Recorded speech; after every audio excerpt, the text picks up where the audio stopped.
Episode है ये परसों शाम को हुआ, लगभग कोई 5 बजे के करीब जो है वो लोगों को पहले हमारी रोड जो है वो सिंक हुई, उसी के बेसिस पे जो है वो इन्फॉर्मेशन मिली। तो हमने प्रिकॉशनरी मेजर पे लगभग उस दिन जो है वो 30 फैमिलीज़ को जो है वो हमने वहाँ से शिफ्ट किया, इवैक्यूएट कर लिया।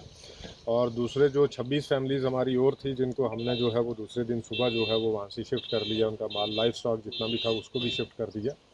तो टोटल आज की डेट में भी हमारा जो है अभी लैंड जो है वो कंटिन्यूसली सिंक कर रही है। तो उसमें टोटल अभी तक हमारी जो है जिन फैमिलीज़ को हमने वहाँ से इवैक्यूएट करके सेफ़ प्लेसेस पे as a precautionary measure so that कि हमारी प्रिपेयर्डनेस जो डिज़ास्टर की रहती है उसके मुताबिक हमने जो है वो 100 फैमिलीज़ को हम जो है वो इवैक्यूएट करके, तो हमारे यहाँ पे 3-4 जो हैं वो हमारे रिलीफ कैंप हैं। एक तो यहीं पे पंचायत घर में है जो परनौत के अंदर है, दूसरा हमारा जो है मैत्रा के अंदर है, और एक जो है हमारा मेन बाज़ार के अंदर है। वो इसलिए क्योंकि आप देख ही रहे हैं कि जैसे यहाँ बारिश है ज़्यादा, तो यहाँ पे ज़्यादा इतना गवर्नमेंट की बिल्डिंग्स नहीं है जिनको हम एज अ रिलीफ कैंप बना सकें। तो इसलिए हमने शिफ्ट किया है, बट वी आर वेटिंग कि हमारा यहाँ पे टेंट का भी सिस्टम चल रहा है जिसको हम 1 वीक के लिए जो है वो चला रहे हैं। बाकी जितना भी जो फूड का है, जैसे एज़ पर जो ह्यूमन रिक्वायरमेंट है, जैसे 3 टाइम का खाना होता है, 2 टाइम की चाय होती है, प्लस जो हमारे वहाँ पे मेन है एक मेडिकल का कैंप वहाँ पे लगा हुआ है, प्लस हमारा जो सैनिटेशन की जो पूरी टीम बैठती है, हमारे नोडल अफसर हैं, अगर किसी किस्म की हमारी जो मेडिकल इमरजेंसी टीम है 24/7 काम करती है along with the team of the doctors.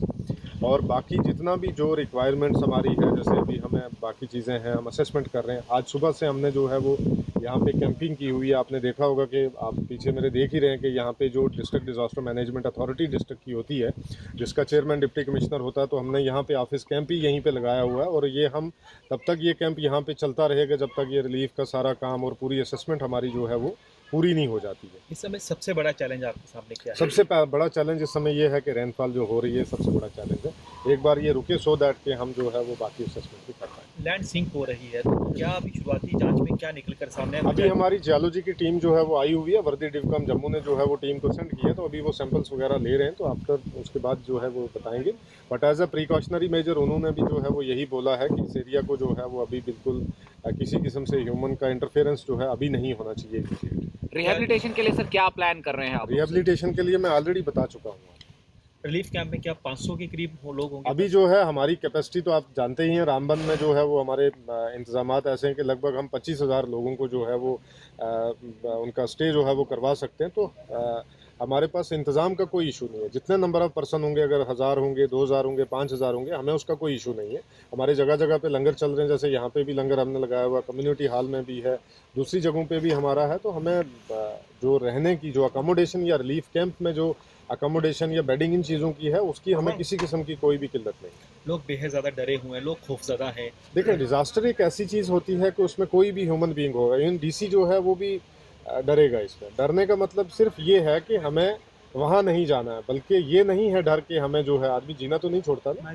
इसलिए जो है डर हमें ये है कि जैसे हमारी लैंड सिंक हो रही है, ये फर्दर सिंक ना हो। That is the basically type of fear जिसको हम सेंस ऑफ इनसिक्योरिटी बोलते हैं। अदरवाइज देखा जाए बाकी तो डर नहीं है ना। बाकी जैसे हमारी टीम पूरी यहाँ पे है, आप देख ही रहे हैं, जितने भी डिस्ट्रिक्ट ऑफिसर हैं हमारे, बाकी पुलिस की जितनी भी हमारी नफरी है, सिक्योरिटी के लिए है, बाकी सारी चीज़ें, वो सारी चीज़ें हमारी यहीं पे एनडीआरएफ की टीम को भी स्टेब्लिश। बुलाया गया है। बिल्कुल, वो कल एनडीआरएफ से हैं। लगभग उनके 29 जवान्स हैं, उसमें 4-5 उनके ऑफिसर हैं, headed by assistant commandant of NDRF. तो वो यहीं पे स्टेशन है अभी तक। तो जब तक रिक्वायरमेंट होगी उनको यहीं पे रखेंगे। पूरा एरिया रेड जोन डिक्लेयर है, तो लोगों अभी से आप रेड यहाँ जोन क्या, पूरा एरिया नहीं डिक्लेयर हुआ, अभी तो कुछ पोर्शन एक जो है उसको रेड जोन डिक्लेयर। लोगों से क्या अपील रहेगी आपकी? लोगों से मेरी अपील यही है, लोगों के बस यहाँ पे आए हैं, आपको जो है वो दिल छोटा नहीं करना है, क्योंकि जो उनका नुकसान हुआ है उसकी कोई भरपाई नहीं कर सकता। क्योंकि कोई भी फैमिली है जब वो अपना घर बनाती है, उसके साथ उसके जज्बात जुड़े होते हैं, इमोशंस जुड़े होते हैं, और कई सालों से जुड़े होते हैं, और वो नस्ल दर नस्ल, मतलब फैमिली दर फैमिली जुड़े होते हैं। तो उनकी तो कोई भरपाई कर नहीं सकता। बट ये है कि किस तरीके से उनके दुख में हम शरीक हैं, और किस तरीके से उनकी जो भी पॉसिबल हेल्प है, सपोर्ट है, वो हम करेंगे। सर, माली नुकसान बेहद ज़्यादा हुआ है लोगों का। गनीमत है कि जानी नुकसान नहीं हुआ, तो क्या क्या अभी तक हुआ है माली नुकसान? नहीं, माली नुकसान में सिर्फ लैंड सिंक हुई है, और प्लस जो उसके ऊपर क्रॉप्स है वो।